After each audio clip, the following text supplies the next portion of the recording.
O'zbekiston massividan satıladan uyni sizlarga obzor qilib beraman. Barcha jihozlari bilan hurmatli obunachilarimiz. Videoning oxirida narxi eng afzal taraflarini aytib o'taman. Videoni o'tirib bermay oxiridan ko'ringlar. Hozirdan tanishtirib chiqaman joy bilan. Hurmatli obunachilarimiz, Xonqo'ning markazidan, ya'ni Yangi O'zbekiston massividan 4-qavatda joylashgan sotib joy chiqdi. Hozir sizlarni shu bilan tanishtirib chiqaman. Görüşeceğiz. Mümkün hurmatli obunachilarimiz o'zlariga munosib chiroylatib, shunday niyob ishlatib, remont qilib qo'ygan egalari srochniy sotiladi joy. Pullar zarar bo'lib qoldi egalari. Bo'lmasa, yana o'zlari yashab o'tirgan joy. Eng afzal tarafini aytadigan bo'lsam, sizlarga qaranglar. Birinchi spalni, ikkinchi zali, uchinchi kuxnisi.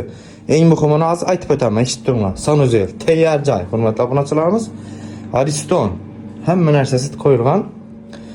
Mana afzal tarafini aytadigan bo'lsam sizlarga, egalar aytib turibdi, hech narsa demay ekanlar. Kir mashin, moyka, kotyoli, gaz plita, xolodilnik, piluzuna, zalda televizor ham bor.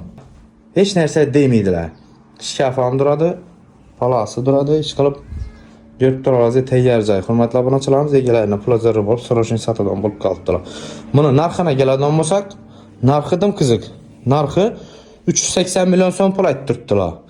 Yana ustunda oluvchilar bo'lsa, ustunda gaplashib, yana kelishib ham beraman deb aytib turibdilar. Hurmatli obunachilarimiz, egalar nomerini past yozib qoldirib ketaman. Bemalol murojaat etib, gaplashib olaverasizlar o'zlaringiz. 170 milyon kredit qolgan. Xolasangiz uni yap tashlaysiz, xolasangiz endi davom etib ketaverasizlar. Egalar nomerini qoldirib ketaman, o'zlaringiz gaplashib, kelishib olaverasizlar.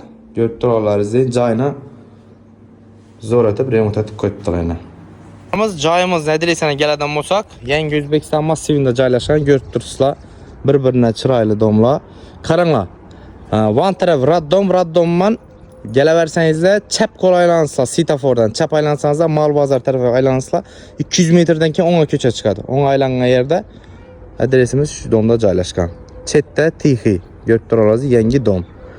Pastagilar nomerini qoldirib ketaman, bemalol telefon urib gaplashib qolaverasizlar. Srochniy sotiladi.